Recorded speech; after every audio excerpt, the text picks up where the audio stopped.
Hello, this is Amanda, here to bless you with incredible audio before we get into this podcast for reasons that you will soon realize. I just wanted to put a disclaimer at the front of this video to kind of say that we were experimenting with both the mic that we used and the software that we were using to record this episode, since this is our very first remote guest that we had on the show. And so we are still learning. As you will soon find out, our audio is pretty crackly. I wanted to come on here on our normal mics and just kind of explain that the episode is still incredibly awesome, which is why we decided to still publish it despite all the audio messes that happened. We talk about how to build confidence as a late bloomer. There's just a lot of stuff in here that I wish that I had learned and heard when I first came out, and Eva Bloom just knocks it out of the park with all of the advice that they give. And so without further ado, here's the episode. I hope you really enjoy it. And again, I am sorry for the audio. Hi, I'm Amanda. And I'm Allison. Welcome to another episode of Simply Sapphic.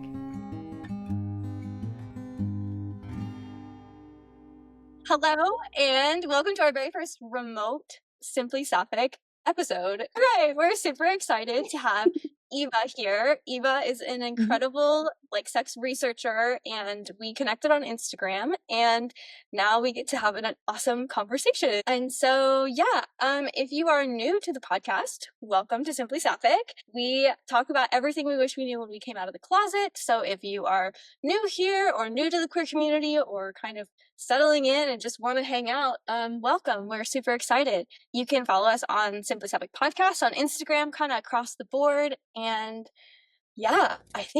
and if you're returning and you like us, it would be awesome if you reviewed us. Yes. A little 5-star clicking would be helpful. A little subscribing on YouTube. We would love you forever. I think we have 92 subscribers on YouTube last I checked, and 17 reviews on Spotify. And so if you're on either of those platforms, let's see if we can boost those numbers. Give us a click. Click. We can get to 100 YouTube, easy peasy. Super easy. Exactly. Okay, Eva, so we're super excited to have you here. Why don't you do a little introduction for everybody? Yeah, so I'm Eva, I use they, them pronouns. I am a non-binary sex ed speaker and late bloomer coach. So I really support people who are similar to the podcast, at the beginning of your journey, maybe questioning, looking for community, confidence, dating, really setting you up to live your best queer life. I think that's why I'm just so drawn to your content. Everything you post, I'm reading every single word. It's incredible how aligned we are and how we feel and how good you are at your posts. So I think, is your Instagram handle "What is my body doing"? That's important and good to know. My handle is "What's my body doing," which comes from when I was more sex ed focused, and it's sticking around. I honestly really like it because when I first saw it, I was like, oh, this is so resonant with late bloomers, because I feel like me personally, when I came out, I guess my entire life, I was like, fit the mold, fit the mold, fit the mold so much that I ignored what my body is doing. And so when I first saw your mission and your handle, I was like, oh my God, this is it. You've nailed it, which is just what is my body doing right now? How do I feel? How do I connect to myself? That is so true. I feel when we think about coming out, it's such a cognitive process. I feel okay, we're figuring out all our answers, but I think that's such a common experience of late bloomers, of feeling so disconnected from our bodies, not just pushing down or suppressing attraction, but even just connecting with our emotions, our boundaries. So when you come out, I feel it really is what's my body doing? Okay, is it safe to be back in my body and trust the messages that it's giving me, and rebuild that relationship too. Wow. Damn. Thanks, Amanda. Well, and it's so beautiful because I also think this stuff is so resonant as time goes on. I feel it's applicable as you change and as the world changes around you. It's always good to have these resources and recheck in, be okay, well, what is my body doing now? And I love it. Yeah. How did you get into doing this?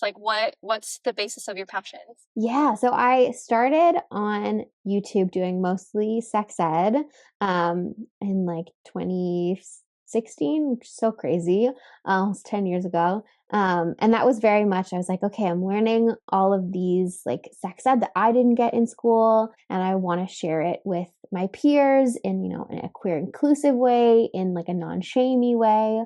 And as I came into my own queerness and recognized like, okay, maybe I'm not straight, that kind of transitioned into being like, okay, let's give sex ed that's more for like the queer community and talk about my own journey of queerness. And it's evolved to become even more of that focus and kind of niche down into people who are at the beginning of their journey. And like, especially for late bloomers, I think that community is so important, because for so many of us, we can feel like we're the only person that's ever had this experience. You're like, nobody has like started fresh dating like people of their preferred gender for the first time in their like late 20s when all their friends are getting married.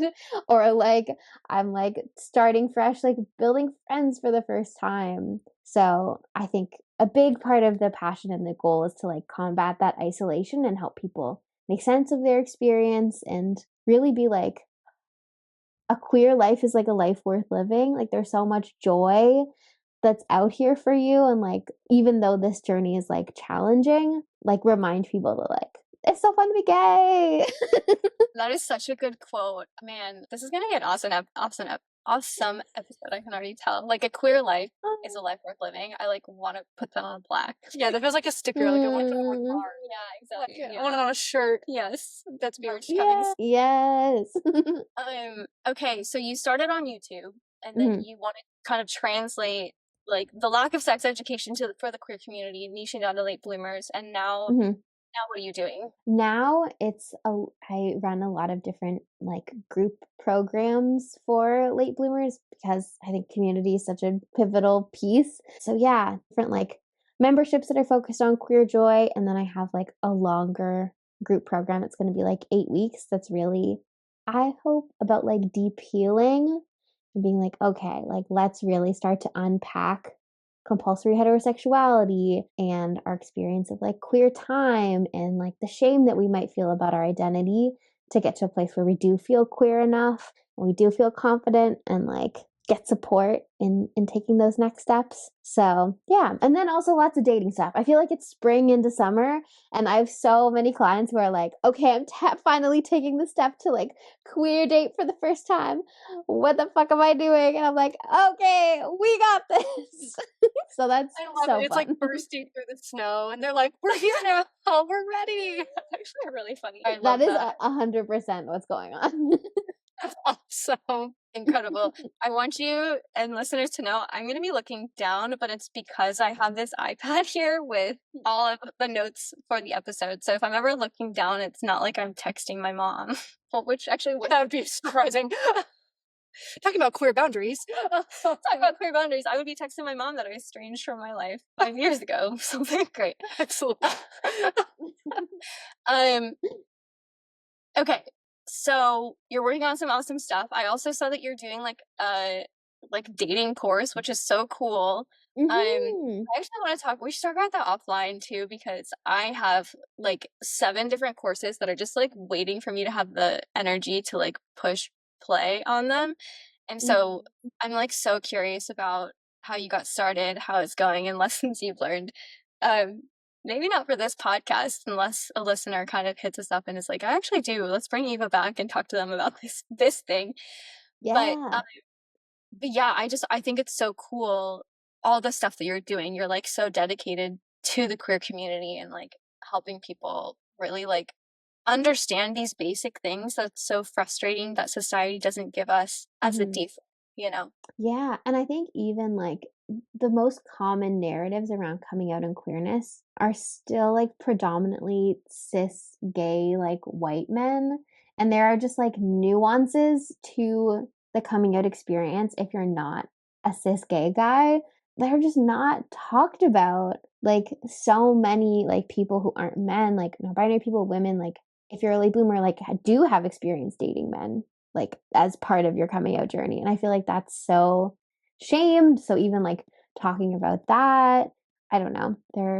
So many nuances that we need to talk about more. Yeah, I mean, I remember when I first came out, I felt like I had to keep it a secret that I had dated boys before, because I came out, moved to a whole new state, so nobody knew me, and I had this hair. I was like undercover. I was like, nobody will ever know, and no one will ever know my painful past life on a different coast, and I can't tell anybody know about it, and that's not true. I didn't have to hide it, but there's a pressure, like, to be like the whole like idea of like gold star, whatever that is, just that nonsense, but that pressure is so real. It's there.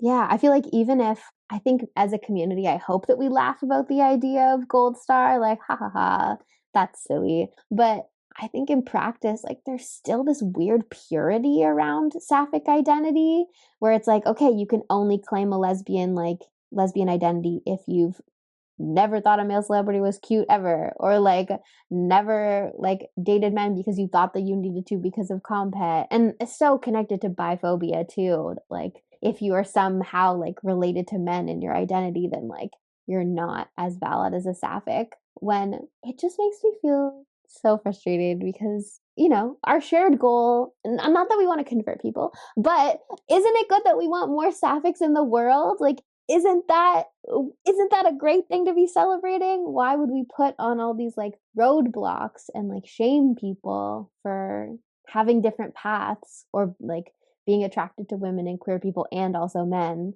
Like that's great also. Yeah, it's funny you say that. I made a TikTok video. I don't know if this one is still up because I took a ton down, but I literally go like, why are we mad about expanding our dating pool? Like, why are we mad about it? People joining the community, and you know what I mean? Like, oh, it's so hard to find another like lesbian or like some person in my city, and then they come out, and then you're like, well, you're not good enough. You know what I mean? It's like super. Literally. Yeah, I'm like, calm down, and I think it's. And that could have been like your future best friend that you just like booted out of the community. You were like, gross, and you have no idea. Yeah, it's weird. It's super interesting. Shout out to a future episode we're gonna talk about like toxicity in the queer community, and we're gonna talk about like biphobia and all this stuff that's just nonsense that I think gets escalated a lot on the internet, but in practice, in real life, it's not as prevalent as people make it seem on the internet. Totally. Yeah. And I think, I don't know, even like in a political climate that we are living in, like more solidarity is good. Like more queer people coming out, queer people with different experiences, being able to like work together hand in hand. That's essential right now. Could you imagine a pride parade that ends at the polls? That would be awesome. That would be pretty cool. Like, everyone get your voter ballot. Like, we're gonna, sashay our way down. Like, that'd just be, like, how cool, how exciting change can happen. I agree. Also, Pride Parade would definitely have more sashaying. Come on, guys. What are we doing? Okay. Let's move into kind of, like, segue into, I'm curious with all this talk about late bloomers and coming into the community, like, what did it look like? Tell us your coming out story. Very I love it. Coming out story is such a first date question. Great question for podcast. Oh my gosh, my coming out story is so silly. I initially came out as bisexual. And this was because where do I start the story? I met this girl online. I was like doing sex education on YouTube. She was a sex blogger and like reviewing sex toys. So we were on like sex blogger Twitter or whatever together. I slid into her DMs because of a bikini photo that she posted, and this was when I thought I was straight. And my message to her was, "Can I flirt with you?" Yes, you did. Yes, you did. Thank you for asking for consent. What a beautiful. We love it. Consent from the get. Consent from the get-go. Do I have your consent topic right now? For real. And it works, folks. it's sexy to ask for consent because sometimes they say yes. But the story truly gets so unhinged and gay, and I do so much gay stuff while still being like, no, I'm straight.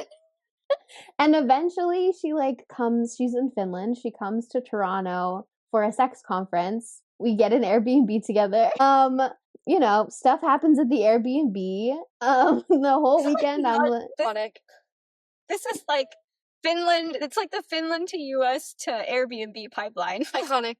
I love it. Okay, it's keep like going. so wild. Yeah. I remember like the night before I was like going to meet her at the Airbnb. I'm like sitting at my like parents' house. I'm like shaking. I go and to like this LGBTQ youth like hotline, and I like go and like like message it. I'm like, I'm really nervous, and they're like, it's gonna be okay. And I'm like, thank you. Okay, what is this hotline? No, it's literally called the LGBTQ hotline, right? Yeah, it's the one I'm in Canada, so it's the one in Ontario. So I think I don't know what the cutoff point is, but yeah, you can like chat. They're there. They'll talk you down when you're really nervous about potentially or like a very meaningful queer experience you're about to have when you're closeted. Shout out to the hotline. I love yeah, LGBT youth line. But yeah, so you go to the Airbnb. She's the first person that ever makes me come, and I'm like, I'm still straight. This is a heterosexuality. And it's not until like the end of the conference, like the final keynote, when I like feel like this feeling at the pit of my stomach, and I'm like, I think I have romantic feelings towards her. And we like do like a dramatic parting like at the subway. And I get home and my mom's like, hey, did anything interesting happen at the conference? And that's how I come out to my mom. You're like, sit down, I got a story. That is that's okay. How did your mom react? Was she like, what? My mom didn't. Yeah, my mom didn't react super well. She's come a long way. But my sister was very sweet. My sister now like out as bi, love her. It's like, but yeah, she like gave me a big hug. She's like, I love you. But yeah, yeah, but that was very much like, okay, through the combat of like, maybe I do like some women, but I really like, it took me another 5 years of being out as bi to really reckon like, okay, I've made this assumption that I'm into men. It's been 5 years of me being out as bi. I have no interest in dating men.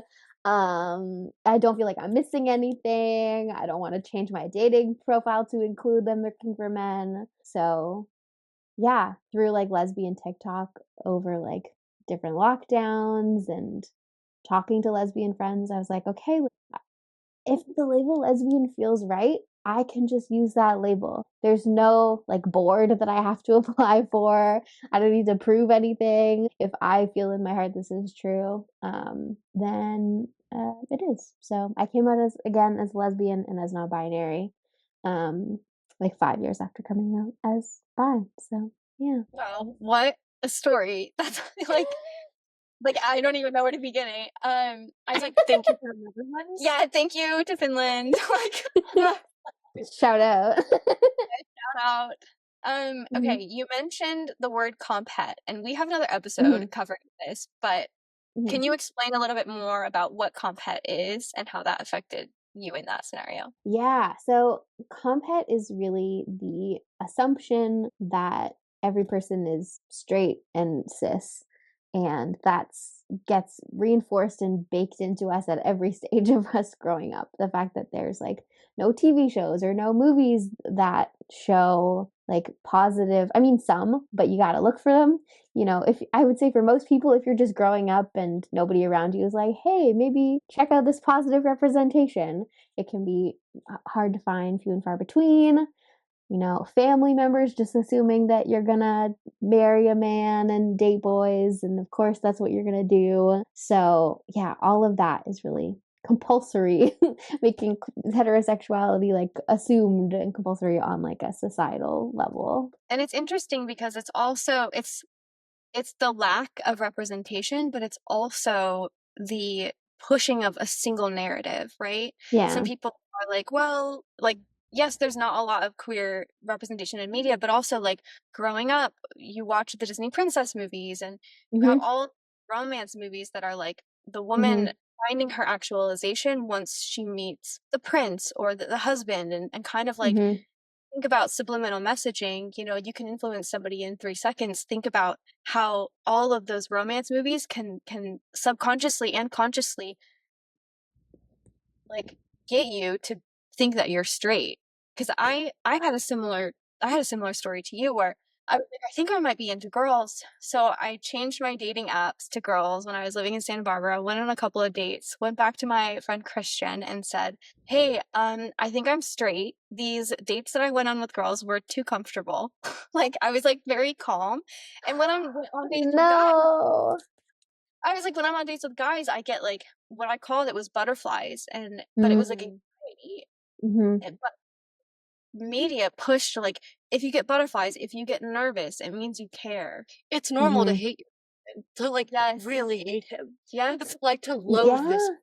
Yeah. Like, There's so much media around like, you know, you just have to put up with the Mm-hmm. what is it called? It's like when you Yeah, push weaponizing competence. incompetency, you know, Mm-hmm. like your husband's just not going to help you. Your husband's not going to support you through your pregnancy. That's just the way it is. And so Mm-hmm. if you're not happy, that's normal, which I also think is a form of, it's like imprisoning, right? You in this narrative of you will be Mm-hmm. unhappy, but you found your man. 100%. Yeah. The like misogynist like gender roles or the way that we normalize not liking your boyfriend hurts everybody. It hurts straight women because it like and women who want to date men because they think that they need to stick around with these men, and it also fucks with like sapphics and lesbians because you're like, I guess this is just normal. I guess, I'm like, for me, I'm like, I guess, it's just hard to give somebody an orgasm. Like, all these people, their boyfriends aren't getting them off. I guess that's fine. You're not supposed to experience a lot of pleasure during sex. And then you sleep with somebody who isn't a man, and you're like, wait. This is bullshit. It's true. Like on that note, I kid you not, at the Mhm, very end of my straight phase mhm. is I was literally in a course called the finishing school because I could not orgasm with a man. And so I Yes, was like, I was always told I'm the problem. Literally yes. the last cis man that I slept with told me that the last girl that he slept with came 7 times in a row. And I was like, that doesn't sound real. I think she Mm, was faking it. Also, don't put that on me because I've never been able to orgasm with a cis man. And mhm, so I was in this online course trying to learn how to orgasm. I was mhm. watching porn and like being like, Amanda, you need to stop looking at the women, watch the man. And I was like training myself to be Whoa. attracted. And it was like psychotic what I was doing Mm, because I was so yeah, I didn't know any other way. I was like, I have yeah, to be I have to be good in bed, and if I can't orgasm, what am I doing? And then it took me like same thing. Like I came out, mhm. I walked home with a woman at a bar at 3 in the morning and left at 8 after not sleeping. And then I was in the Mhm. elevator and I was like, I think this just changed my life. Yeah. Yes, yeah. I mean, my whole, like, starting on YouTube and, like, sharing sex education was in huge part to that same journey. I was like, "Okay, I'm not having orgasms, there's something wrong with me." I'm like, "I'm gonna dive into, like, learning everything that I can." And yeah, it turns out, we didn't need to read a bunch of books, we didn't need to take courses, we're just gay. Um, Yes. but I my first kiss with a boy, I was like 14, and Mhm. it finally happened, and I looked at this man straight in the face when it was done. I went, "Ew, that was bad." Oh Out my loud. god. Yeah, I was like, "Ew, that was bad." I was like, I did not like it, but then I was Poor like, guy. this poor guy. But then in my brain, I was like, "Oh well, I guess it's gonna be my job to figure out a way to like this." And so then Whoa. 14, I'm told that like I gotta find a husband, right? Like that's Mhm. fine for me. And then I remember when I was able to kiss like an AFAB person for the first Mm. time, I was like, the world has opened. I was like, people can like kissing. It doesn't have to be analytical. Cause I literally would be like, I'd be like, oh, Mhm. wrong. Like, but Mhm. okay, I guess we keep kissing. Mhm. Hilarious. For truly realizing how nice kissing is, game Uh-huh. changer. Yeah. Yes. I will also say, like, yeah, yeah, kissing AFAB people, so, lots of different, like, trans sapphics and, like, yeah, AMAB, non-binary people, so lots of different sapphic people out here. But yeah, what was I gonna say too? I will also say I think it's so fun to celebrate, our first Sapphic experiences being like, oh my gosh, my world has opened up. And it's okay if like your first Sapphic experiences don't feel like that. And like you're still Sapphic. It is just one experience that you're having. There are so many reasons why sex can feel all sorts of different ways. Please don't again, it's like you had that first icky kiss with a boy. You weren't like, guess I'm never gonna kiss again. Like we force ourselves to keep like dating men when it's bad. So why would you stop dating queer people if you have like one mediocre queer date? Like please keep going, like if it's in your heart. Don't like write yourself off like from that moment too.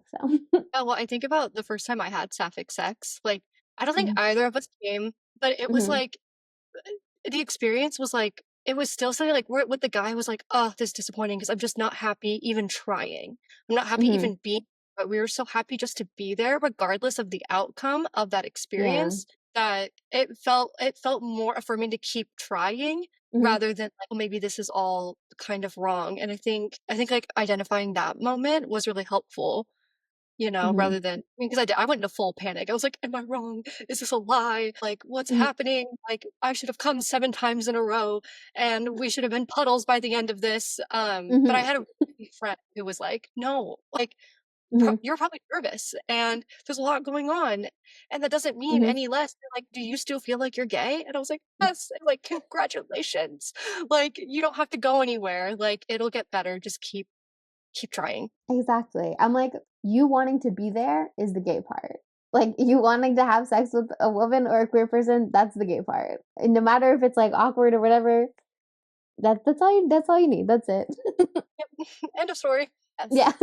Yeah. And so I think when it comes to like late bloomers and like affirming yourself, it's like there's such a wide like expression of how people come out, like how they feel when they come out. And like I love what you said, like celebrate your first sapphic moment, but also know that it's okay if it wasn't good.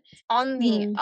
on the not sexual part of it, like when I first like I came down from the elevator. She lived in a skyscraper downtown, so I was coming down from the elevator and I was like pumped.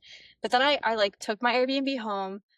um it was like a lesbian in an Uber, and I was like, this has got to be a sign. Like I've never been picked up by a woman, let alone a lesbian. Like it was just crazy. Yeah. But I got home completely sleep deprived, but I like sobbed. I like went and I sat Mm. against my bathtub and I just like cried because it was like I was like, oh my god, like I'm 30. Like Mm.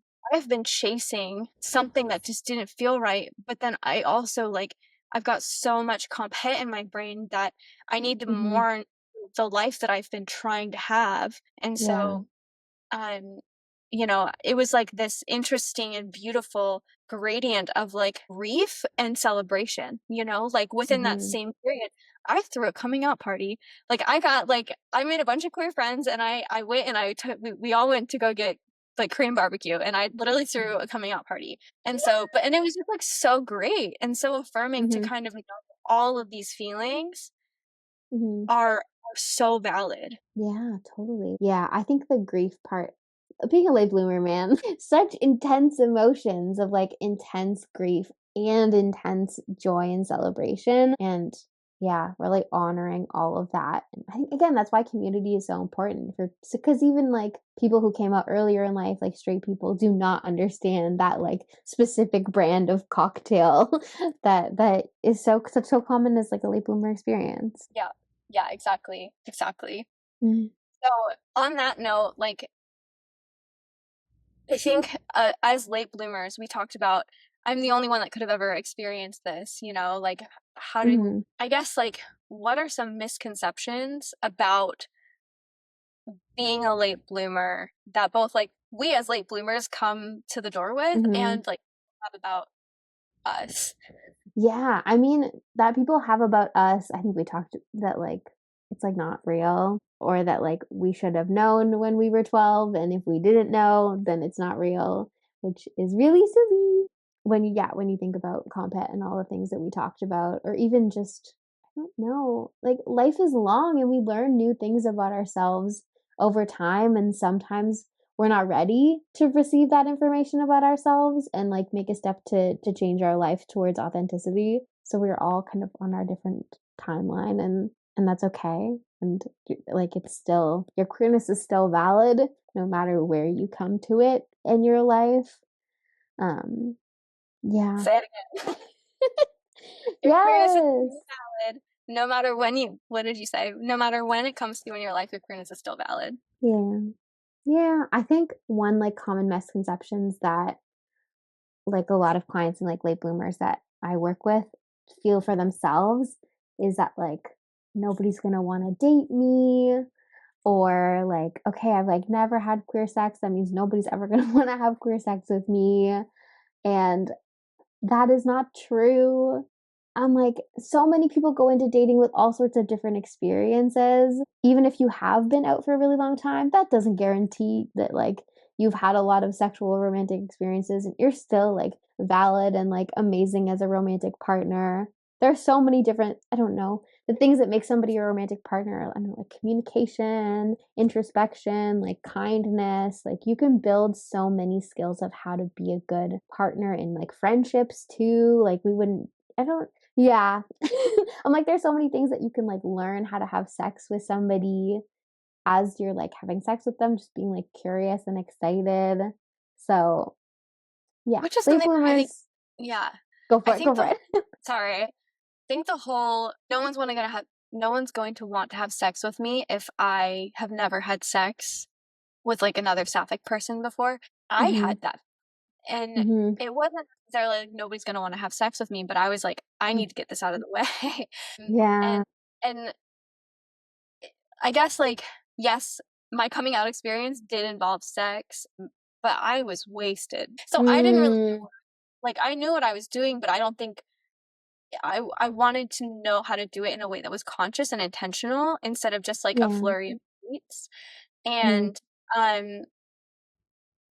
where am I going with this? Oh, as far as like, I don't know what I'm doing. Like every single like sexual partner that I've had, you're relearning how, like, what's good for them every single time. So it's not any different than what you're already doing, right? And so I feel like as like what you said was so spot on, which is like come in with curiosity, come in with excitement, come in with kindness. And it's gonna be like every other sexual encounter too, right? It's like asking questions. Do you like this? What about if I try this?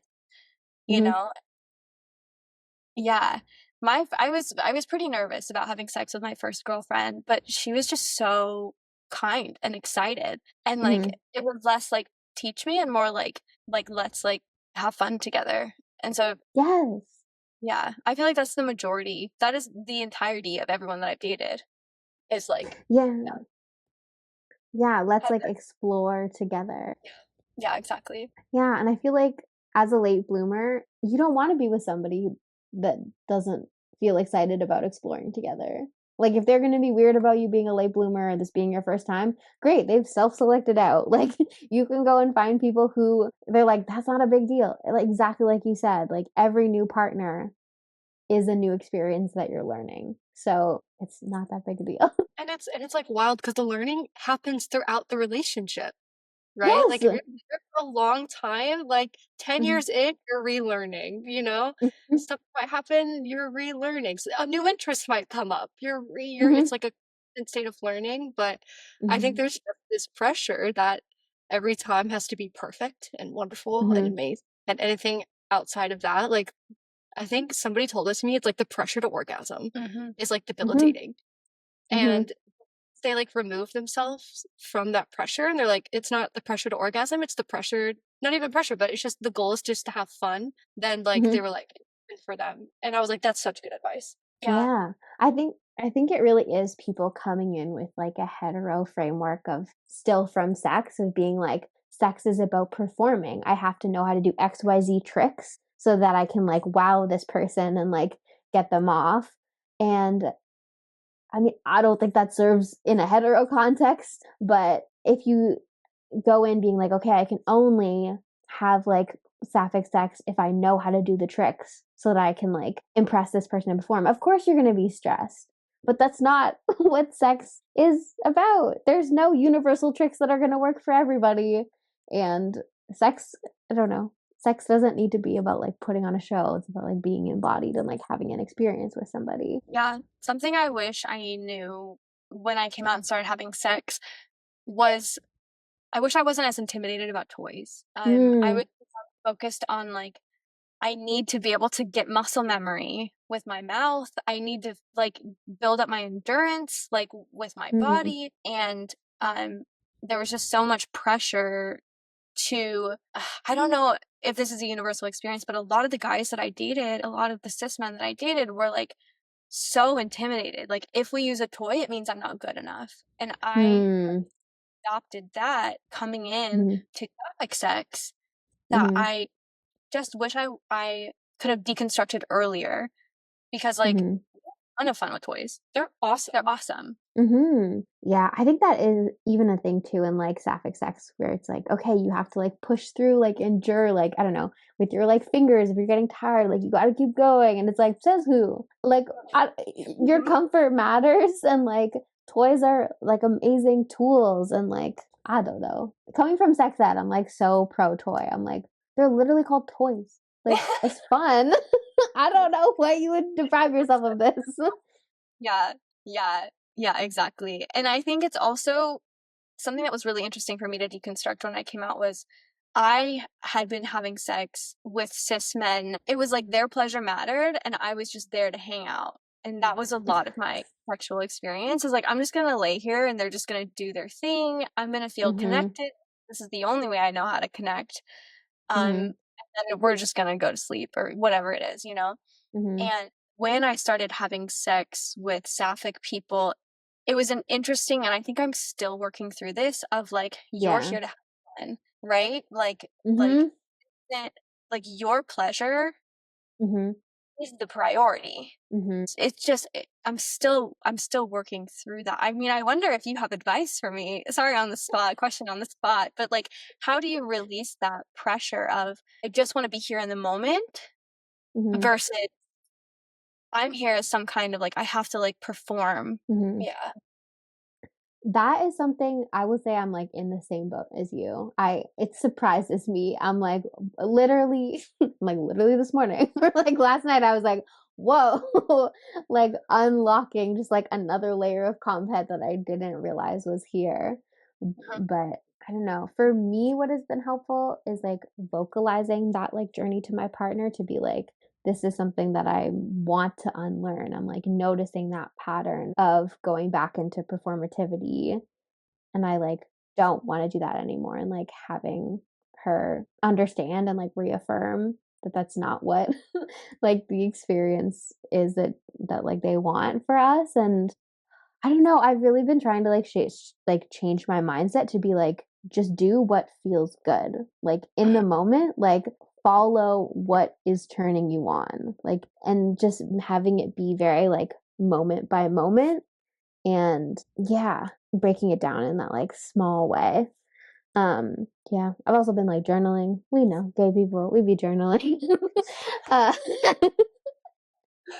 of just like affirmations to myself that like you deserve to, you deserve to be turned on during sex. Like you deserve to like be turned on by your partner. You deserve to like follow what makes you feel good and receive pleasure. Just like literally repeating that to myself and like reprogramming. Yeah.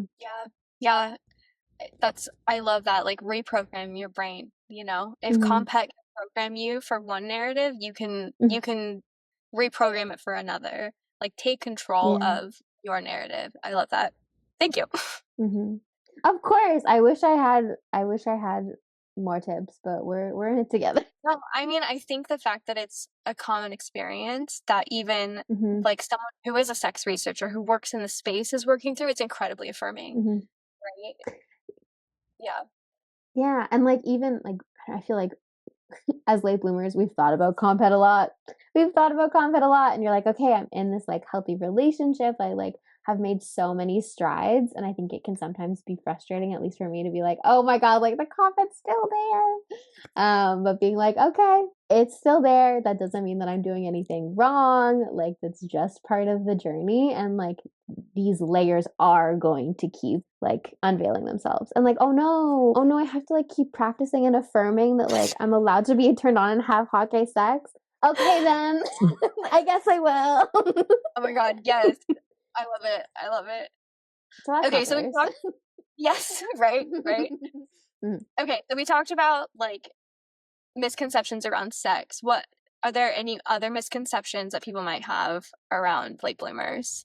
Any other misconceptions around? When I was thinking about this, I don't know. I feel like a lot of the narratives around coming out are around gay men, and I feel like it's maybe, to me at least, being in the space, there's a common narrative of like, yeah, like gay men get shamed for maybe being feminine growing up, and then that is an internalized like self-hatred or like shame process that's unlearned. But I feel like for a lot of sapphics, we don't talk about the type of shaming that we oftentimes grow up with, because maybe it feels a little bit more nuanced, of maybe receiving messages that, you know, lesbians are like ugly or uncool, or it's like really gross and bad to even be like a single woman and at a later age, or to like if you don't have a husband, like that late bloomer sapphics, like that unlearning process of internalized self-hatred is just as valid and real, and I think like important to name.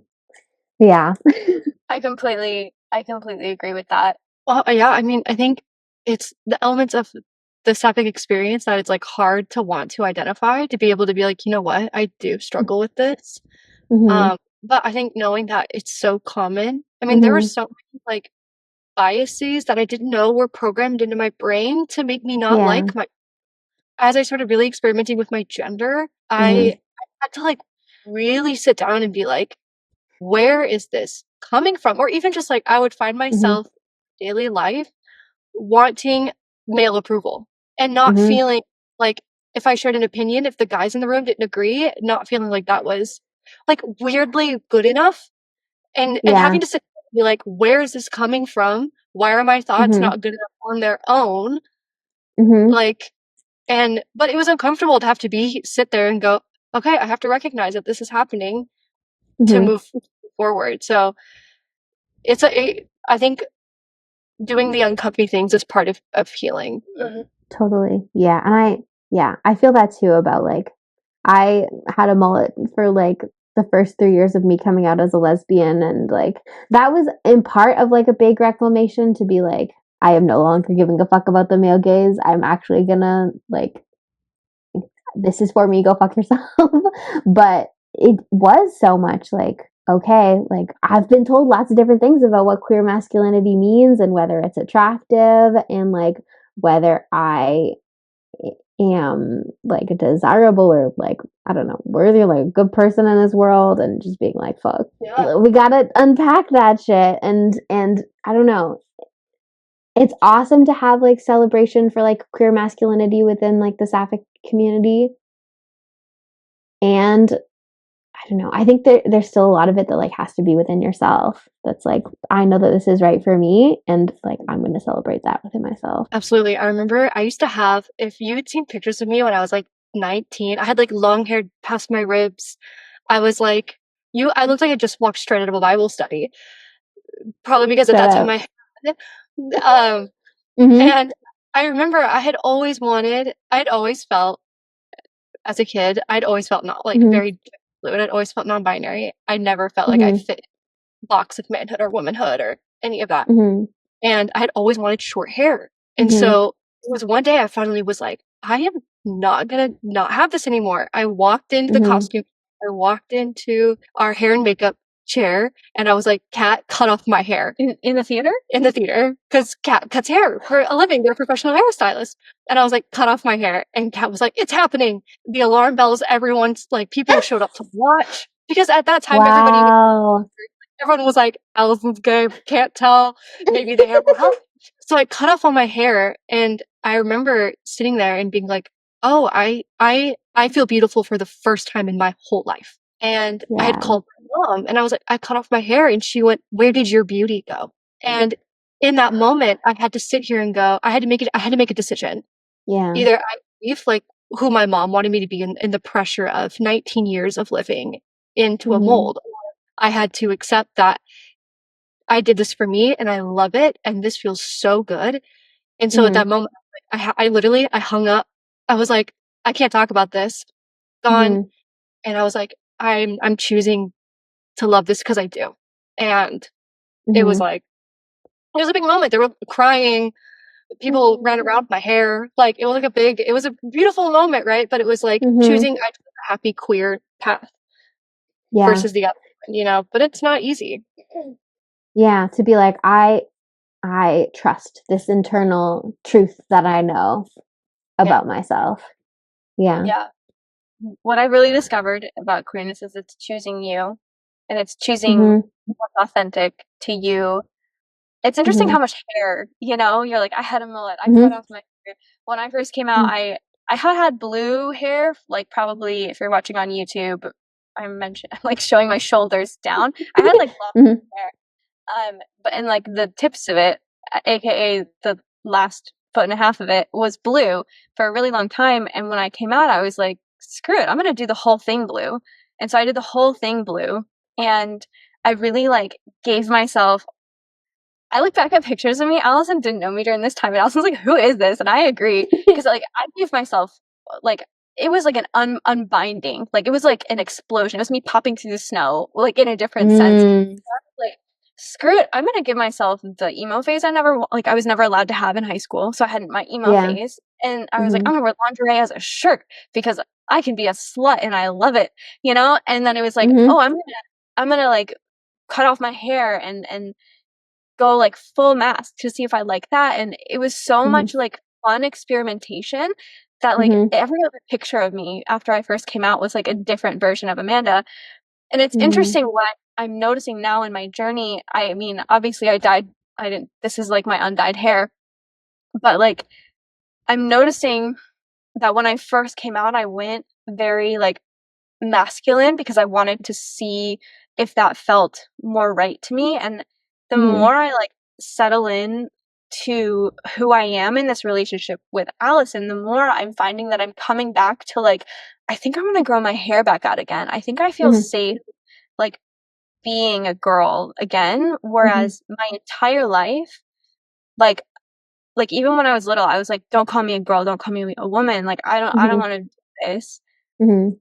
Because I didn't align with the expectations that were placed on womanhood, you Mhm. know, get a career and then quit your job and raise babies and get pregnant and serve your husband. That's not what I wanted. Yeah. And now that I'm in this relationship where I feel really safe, I'm Mhm. like, I think I want to redefine what girlhood is, you know, shout out Dylan Mulvaney, you know, Mhm. for and it's been a really interesting journey to allow myself to go through each phase without kind of judging the fluidity of it. Mhm. I love that. I feel like so many things. I feel like that so cute. I feel like that is like such a late bloomer experience of I feel like I had to give myself so much compassion to be like, yeah, I'm going through my emo phase or like I'm having, I'm like, the grief of like I wish I had been 16 to like have that be the time where I'm trying all this different stuff. Now I'm like fully an adult, I'm 30 and I'm like trying all these different things. But that's also there's like so much joy in that. And yeah, I definitely resonate with that. Like I feel more comfortable to like grow my hair out now that like I'm have these close relationships where I'm still seen as non-binary and like I'm still seen under like a sapphic gaze or like lens. Whereas at the beginning I was like, I really don't want to be perceived by men. I really want men to know that like this is not for them. Like none of this is what we're doing. Versus now I'm like in queer spaces and like coming back to that like I don't know. I mean, I don't always feel like my long hair feels like feminine to me, but like coming into like some of that femininity feels like more, yeah, more there's like safety in those spaces to come back to that, which feels cool. And yeah, this idea of like, okay, I don't relate to like straight womanhood, which is like the only type of womanhood I've been presented. But lesbian womanhood or like sapphic womanhood, yeah, that shit fucking rocks. Like that's cool as hell. Like that's literally a whole other like social construct that is like so beautiful. Yes. I'm really curious. We've talked about it a couple times, and Eva, I'm wondering what advice you have for people who are coming to you and they're struggling with that grief of like, I wish I was 16. There's time, and just kind of like what you've seen in your work and just kind of advice that you give to people that find themselves in that spot. Well, advice around grief feels hard because I don't think that there's not like a solution or a band-aid that's gonna make that grief go away. And I hate to be like, my advice is to feel it, is to like really give yourself self-compassion, to be like, this is part of the late bloomer journey. And also to not like, I think as humans, we can have a hard time with like feeling two emotions at the same time. We're like, but I'm feeling so much joy. Why do I feel grief? Or like, I feel grief. How could I possibly also feel joy? When it's like, humans are really slay, and like we can actually like hold both of those things, and it doesn't negate the validity or like the depth of either one of those feelings. Yeah, I think like learning about queer time and second adolescence and late bloomer like journey really helped me with the grief, to be like, okay, like this is part of the process and there is going to be an end eventually. Yeah, and talking to other late bloomers who get it and like can commiserate in some way. Yeah, I wish I wish I had more. I'm like, and this is how you don't feel grief, but that's not really how grief works, I don't think. I love it because like I think that's such a big like, you're right. There's no like, all right, breathe 7 times, turn around, grief is gone. Yeah. And that Mhm. and that you can have these two same experiences and they don't cancel each other out. And Mhm. I'm really curious because some of our listeners may not understand what you mean by queer time. Mhm. What is that? Yeah, so queer time is this idea generally that queer people experience time in a little bit more of like a wibbly wobbly kind of way, and not necessarily linear. So for a lot of late bloomers, we can literally like feel like we're reconnecting with different parts of ourselves at an earlier age. Like you can feel 16 like viscerally in your body and like go through different milestones of like a 16-year-old when you're 30. Like having your first date with somebody of like the gender that you're actually attracted to at 30, or like what, like reading like a queer middle grade book or like YA novel when you're 30 is like a way of feeling connected to that like 14-year-old self. So things, yeah, experiencing milestones like later in life or in a different order than kind of this cis hetero like delineated timeline. Okay, of like you're gonna meet a boy in college and then you're gonna get married and you're gonna have a house or whatever. You're like, okay, I'm literally opening dating apps in an authentic way at the first time, and I'm 35. That's actually, I've never heard of that before. I don't know why when you said it initially, I was like, oh yeah, for sure. But I resonate with that so hard because I regularly, and I'm going to say this, and I think some people are going to be like, wow, man, that's really weird. But like, I don't care.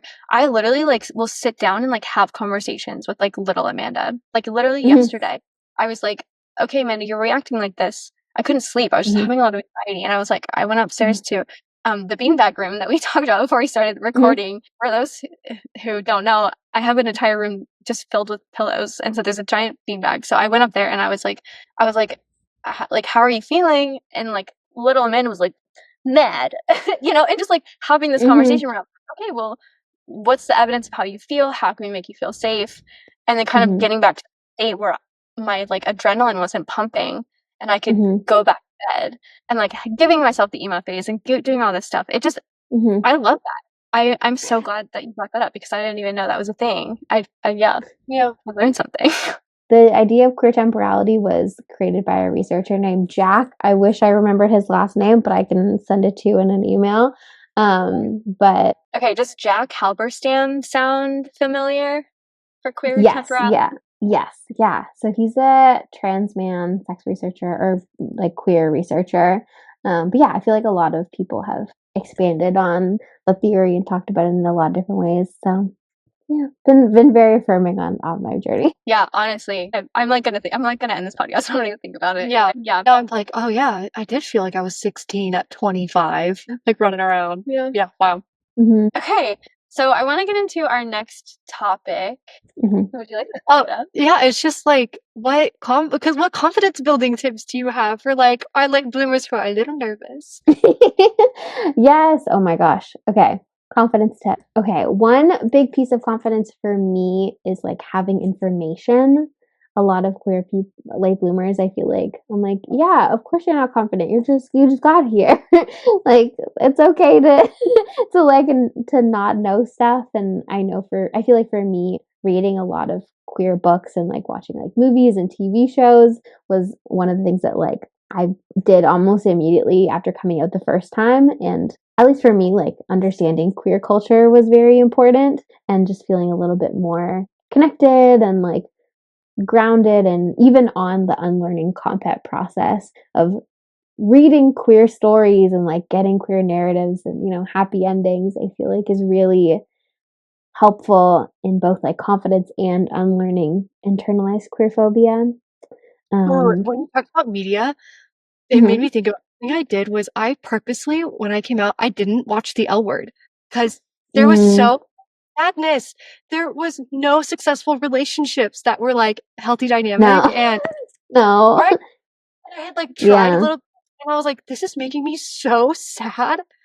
And so I Mhm. was like, what? I can't watch anymore because I started my brain being like, are we ever going to be happy? And so I was like, I can't watch the L Word anymore. No more. I couldn't do it. No, the L Word, so crazy that a show made in 2000 is like maybe not the most helpful for queer people in like 2025, even in terms of like trans representation, like people of color, like it's just, Oh, I mean, the L Word is like fun, goofy, horny times, but I would definitely recommend for like after you feel a little bit more settled in your identity for sure. for sure. Yeah, instead of the L Word, I would recommend reading Alison Bechdel's Dykes to Watch Out For, which is like a big comic. You can buy, I think it's the comic ran from like 99 or for like at least a decade. So you can buy like the whole like like all the comics that were ever made. And it's very similar in the fact that like it follows a group of queer friends, but I think it's more realistic in terms of, dating, career, and life, and also talks about like politics and all that stuff. So if you want something that's homonormative and being like, I'm watching something and the entire cast is queer and it's about queer life, read Dykes to Watch Out For instead of watching the L Word. Awesome. That's such a good shout out. I'm definitely gonna go look into that now. I love that. Yeah. Okay. Well, So, do you have any more tips? like, what More does tips for confidence? confidence. Buh. Yeah, confidence is having knowledge. I think confidence is also about building self-trust. And as a late bloomer, that's like so huge because, like we talked about, you can be so disconnected from your body and from like trust. So I think any little like small bits that you can like make a commitment to yourself and follow through, or any time when you can like listen to that internal voice that says, I don't like, maybe I want to cut my hair, or maybe I want to dress like hyper femme, and like that is my like expression of queerness that feels the best for me. Or, putting yourself in a queer space even if you're nervous because that matters to you, and like following through with that, and building that practice, I think too is confidence building of like, okay, I did it. I went to that queer space and the world didn't end, and we did it. And every time I go back, I'm gonna have more information about what that's like, and confidence is gonna come from, yeah, following through on that like commitment to myself, to show up to myself. Yeah. I love that. I mean, it's again like that exposure. Like, keep exposing Mhm. yourself to build confidence. Mhm. Nobody's confident from the get, and it's just about knowing yourself and knowing how you want to show up. And yeah, Mhm. I love that. I think finding queer friends was paramount, like the number one thing. Yeah. Totally, totally. And I think there can be like such a thing of like, okay, you're coming out and you're gonna have this like big group of queer friends, and it's not always like that easy or like straightforward. And it's okay if you don't have like a picture perfect group of queer friends, but knowing that like you are worthy to have queer friends and that it is worth it to put yourself out there. And I totally agree that having queer friends is literally game changing for confidence and joy. Like I was living like out of downtown for the first couple years when I came out, but moving to downtown in like closer to queer spaces and then with 2 queer roommates, that like confidence in like, okay, I'm being seen in my home space. And when I go out and about, I can take risks and like I can be more myself. And I feel more confident knowing that like I'm supported and seen. I love that. Mhm. It's there's such a huge difference between me coming out to my family and to my friends who were straight versus Mhm. coming out to people who were queer. You know, people who came out, Mhm. people that I came out to who were queer, it was like a celebration versus Mhm. like some of my really good guy friends were like making it about them. And it was like, it felt super unaffirming. So Mhm. knowing that I had started coming out to more affirming people and then Mhm. moving to people who might not get it, built my confidence as I moved kind of through my list of people that I wanted to come out to. And it's not like you have to come out to people. Mhm. I wanted to come out to a lot of people because that felt right to me. But I Mhm. also think beauty and just being like, here's my girlfriend, you know? I went all out. I love celebrating. I did a photo shoot. I threw a party, you know, and it was that's what was validating for me. Because I was Mhm. like, hell yeah, like, let's just go all out. I love it. But I also really respect, like, I think it was Billie Eilish that was like, when there was like a news reporter that was like, so are you like gay? And Billie Eilish was like, I thought it was kind of obvious. Yeah. Like, You listen to the song? I don't know. yeah, exactly. Yeah, I think that's such a great point about confidence that I have so many clients that are like, okay, I gotta come out to my parents first. And I'm like, nobody said that. Nobody said that you needed to do that. Yeah, there's like, yeah, come out to people who you think will probably be supportive first and build up that network. And yeah, if you decide you do want to come out to your parents, if and when and how you want to do that, prioritize your own like comfort and well-being first. Like, yeah, that scenario. Yeah, exactly. Mhm. Okay, jumping into some fun questions. What's like one silly fear that you have conquered as a late bloomer that now kind of you're like, this is kind of silly? Like, Oh my gosh. I feel like this was a hard question because I feel like I can't think of any like silly fears. Like I think so many fears as like late bloomers are like so deep and real about, I don't know, am I good enough to be loved? Like I feel like really that's what immediately came to mind. But I'm like, that's not a silly fear. Um, I don't know. Yeah. Do you guys have any silly fears that you feel like you've conquered? yeah, I definitely resonate with that. Like all the fears that I had were like super real. A silly fear that I had was like how I dressed. And I Mm, still am kind of getting over how silly, like I still feel it, you know, because mm, I'm very conscious of how people perceive me and like how I walk mhm, into a room and how my mhm, clothes will like put off a certain impression. And so when I mhm, came out, I was like, I'm not dressing for the male gaze, so will anyone take me seriously? How do I mm, what if I start dressing the way I want and nobody takes me seriously? And mm, I think it's like an ongoing thing, but I think the era that I'm in right now is I want people to take me seriously by the words that I say, not the mhm, clothes that I wear. And like it's easier said than done, right? Well, it's the mhm, patriarchy. It's The telling you how you have to show up, right? The mhm, patriarchy. You're wearing that, not serious. Yeah. Like that's mhm, Yeah. It's like the mhm, fine line and like you gotta be hot, but not too hot. And I'm like, I kinda just mhm, wanna wear this shirt. It's kinda silly. I don't know. It's like I think that's the mhm, silliest thing that I can think of is like this constant mhm, battle that I have around clothing that I'm still mhm, getting over. Yeah. mhm. Oh, yeah. I like love fashion and style so much and like as a queer person and like how that relates to queerness, I'm like it absorbs so much of my my brain like thinking about it. But it's true. I mean, there is a silliness of like, yeah, I just want to wear like a little silly guy outfit. I'm like, what is the world? Why are we making such a big deal of this? Let me live. Mhm. Okay, I actually did have an answer to this and I forgot it, but I just remembered. so along the lines of fashion, I was really obsessed with, is my outfit masc or femme? I have like TikTok videos where I go, is this masc or femme? So focused. I was like, Amanda, you have to pick one. You have to be either masc or femme. Or is it masc in a femme way, or is it femme in a masc way? I literally have a TikTok video that is like asking this question because I was so fixated on it. And now I'm like, okay, I'm gonna stand up. If you're watching on YouTube, you're welcome for the body.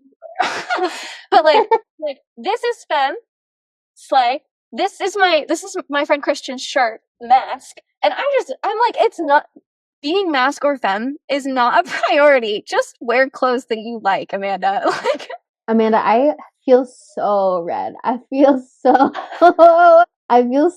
attacked. Yes, I've been like so obsessed with, oh my gosh, is it reading femme? Is it reading masc? Is bullshit. Because it's also like everybody brings a different energy to different outfits. Like even if you wear an outfit in like color or in like a neutral color, it gets read differently. And it's like, well, fuck that shit. Like I actually can't like have this take up that much space in my brain. I'm just gonna wear what I want because this is too much. too much mind fuckery I can't deal with. Yeah. Because it just, to me, that's more silly than what I brought up before. Because, I agree. I was like, just let it go. Just wear clothes that make you feel amazing, right? You want to wear, like, a men's, like, shirt and tie with, like, a skirt and fishnets? Slay. Like, that's giving, like, what is it? Sexy, not SpongeBob, but his... Patrick? Oh, yeah. A style icon. Yes, a style icon we all look up. Yeah, but it's just, I would just focus on finding clothes that feel good for you without thinking about whether it fits another box. Yes, absolutely. Great. Do you want to transition into our user question? Oh my god, you said user. Did I say user? Oh, wow, that's like work coming in. Okay. I'm like, is anybody signing up for a bike ride? No, when Allison and I first started, so I work in tech, and when Allison and I first started dating, specifically in user experience design, that's what I do for tech. And so I would be like talking about our audience, our listeners for the podcast, and I'll be like, well, our users do this. Allison gives me shit. Allison's like, they're not users, Amanda. Like, what are you saying? Our audience, Amanda. They're like listeners. And it's just funny. And you've got me. You're in here now. It die hard. User experience dies hard. Yes, it's true. Anyways, so before we recorded this, we posted on our story asking if anybody had any specific questions for you. We posted your socials, had people go through their stuff, and we had a couple people write in. Thank you to everyone who wrote in. We selected a question from Sarah who asked, I'm going to pull up my iPod. Oh, your iPod. Cute. Bring it back. Okay. I know, where'd she go? So our listener Sarah asks, how do I get over the fear of being, quote, wrong that I'm a lesbian? I'm just coming out at 28 after identifying as bi for 6 years, and I've only dated men until a few months ago. And Sarah and I kind of chatted a little bit in our DM when she said this question, because I feel this too. When I came out as bi, I felt like I really wanted, I was like, I'm a lesbian, but how do I reckon with comp het that tells me I'm attracted to men? Regardless of where my story went from there, I just really resonate with this question. So do you need any context? Does that make sense? Yeah, that totally makes sense. Yeah, I mean, I think we talked about this too, this idea of like purity around a lesbian identity, that you could only claim the identity if you always knew you were a lesbian or never dated men, or if you like can only claim it once you've like had certain like romantic or sexual experiences, in a way that I don't think we do about other identities. Like we don't police them in the same way. And I just want to like, I think in terms of getting over the fear of being wrong that you're a late bloomer lesbian, is to like find community to help you like rewrite that narrative that coming out can come out at any age, and that it can take time, and that there are so many reasons why you might be a lesbian who identified as bi for many years or have only dated men. And there's nothing wrong with that, and that doesn't like invalidate your lesbian identity. Yeah, bestie, I'm right there with you. I'm a lesbian. I identified as bi for 5 years. I dated a man for 3 years. Like there are so many of us. You're not wrong at all, and you're so welcome in the community and to use that label. And I think too, I remember I was like, I'm bi. And then I was like, I'm a lesbian. But I had a thought in my head, which was, oh my God, but what if that changes? Then am I a liar? If that in the future changes and no, you're not. You're allowed. I think the beautiful thing about queerness is how fluid it can be. Yeah, change and evolution is an inherent part of the human experience, and so that also can apply to sexuality too. Yeah. I too came out as bi before I came out as a lesbian, and it was interesting because I had such similar thoughts around this. I was like, how do I change my mind? Or like not change my mind, but like I identify as a lesbian, but like a guy walked into the gym yesterday and he looked like a Viking, and I was like, ooh, he's actually very attractive. Does this mean I'm not a lesbian? What if I change my mind going forward? And we've had talks about this where in my personal experience, I'll like wake up and the first thing out of my mouth is like, I'm a lesbian. And Allison's like, good job, baby. And then the next day I'll wake up and I'll be like, I think I'm pansexual. And Allison's like, okay, baby. Like, whatever. Because I do, like, I think the way that I have been, I'm going to say it, the way that I've been groomed by society is that I need to place myself in a box. And if I come out as a lesbian, this is the box I stand in. And if I come out bi, this is the box that I stand in. But if I, for some reason, going from bi to lesbian didn't feel like I could never go back. Coming out as a lesbian, I was like, now I can never go back. What happens if I, like want to date a trans man, and what I have realized is that these labels that we associate with the queer community are another form of like servitude to the patriarchy and capitalism and all this stuff, right? Where we as humans are just people. And so we can place ourselves in these categories, but we can't let the categories define us because we're people, not labels. And so the question of like, what if this changes? Hell yeah, Hell yeah. Yeah. Freaking say it. Say that thing. It's true. It's like, yeah, humans contain so many multitudes, and labels are awesome if like they feel empowering, if they help us understand ourselves better, if they help us like find community, but the label is supposed to be of utility to you. You do not need to be beholden to the label. If it no longer feels like it's supportive and empowering, like you don't need to hold on to it. It's okay. Yeah. And so I think like to Sarah, if you want to identify as a lesbian, identify as a lesbian, right? And like nobody what did you say earlier? Was it during this recording where you were like there's not like a bureau that has to prove whether a lesbian or not. Like I just like take it on if it feels right to you, and that could change. Some people are like, I'm like a bi lesbian, and there's like a whole controversy around. The point is like a lesbian is just a word, but you're a person. So I love what you said, Eva, around like let this thing be a tool for you. Let the label be for you. Yeah. And I think, I don't know. I mean, we're literally like broadcasting this on YouTube and Instagram, and I think like there can be such like scrutiny, or even if you don't have like a public presence, and that like you need to have all the answers and like you need to like fit up to scrutiny or whatever. But it's like you're a person. Like there's so many people going around with so many different identities, and like you only need to tell people what information you need to know. Like I don't, yeah. I'm like, there's so much more complexity than like you need to be like a squeaky clean, like, I don't know, for public consumption. Exactly. Okay. So I think I would like to end this by asking for late bloomers, I guess, like, if confidence were a song to you, what would that song be? Yes. Oh my gosh. Yeah, one of them is definitely Make Me Feel by Janelle Monáe. Their album Dirty Computer came out around the time I was first coming out, And that whole album is such a like celebration of queerness and unapologeticness. That song, and then Crazy Classic Life is another song that's just like really claiming who you are unapologetically. So I would put that on the playlist for sure. Okay, I love this. We listened to "Make Me Feel" by Mhm. Janelle Monáe, and I was like, "Ooh," because I didn't recognize it until I got to the chorus, and I was like, "Oh, I actually love this song."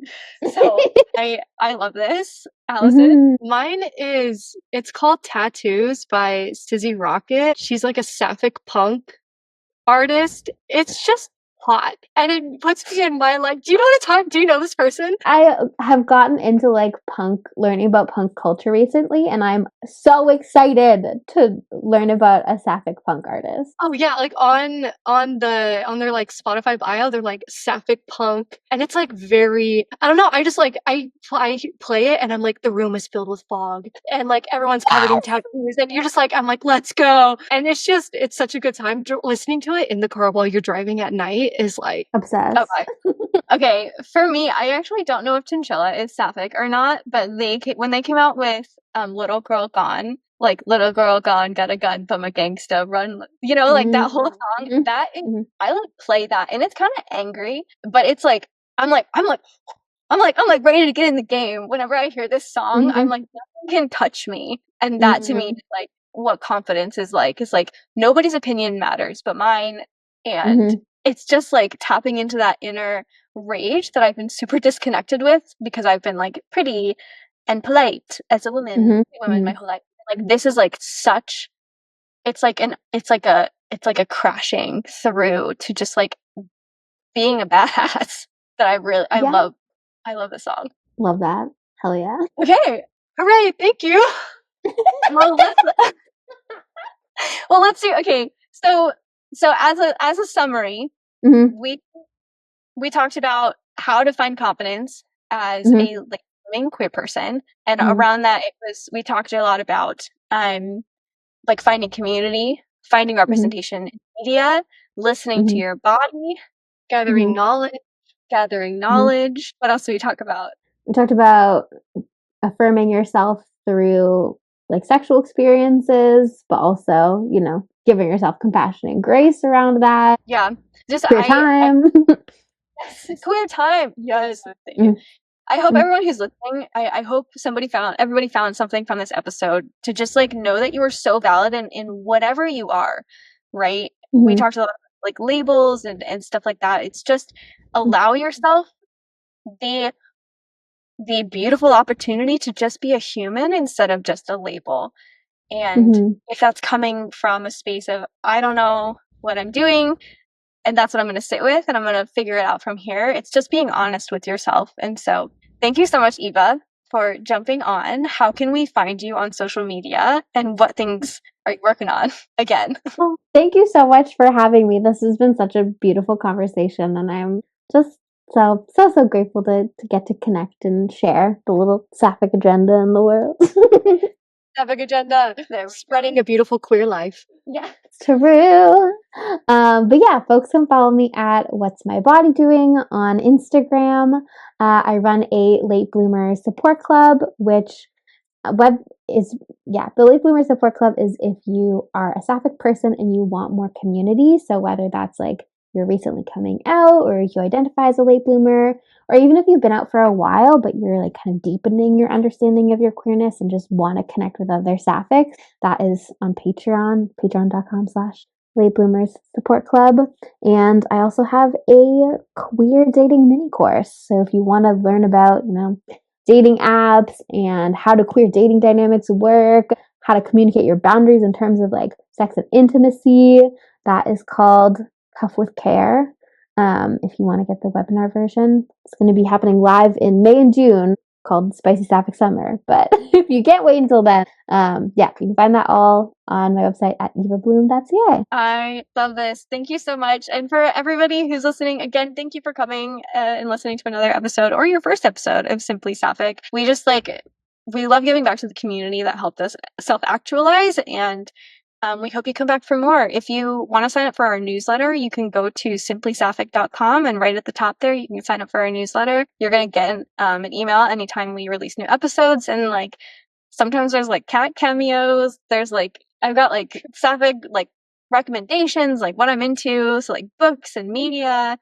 I'll probably post your course for this one because it's just so cool what you're doing for the email related to this one. But yeah, I really appreciate everyone for listening and supporting us. And take a moment and give us a little rating on Spotify. A nice little 5 stars. We'd love you forever. Okay, everybody, stop what you're doing. Look at your phone. Unless you're driving. Then don't do that. Okay, go to our profile and click 5 stars, or like the YouTube video, or leave us cute comments. Ask us questions. We love getting these questions. Oh yeah, I meant to shout out, if you want to, just like Sarah did, if you want to ask us a question, if you go to our Instagram profile or our website, simplysapphic.com, you can click submit a question in our links or in the menu, depending on where you're looking, and you can submit a question from there. Awesome. Thank you. Bye. Thanks for tuning in. Be sure to subscribe, follow us on social media, And share episodes with your friends. See you next time.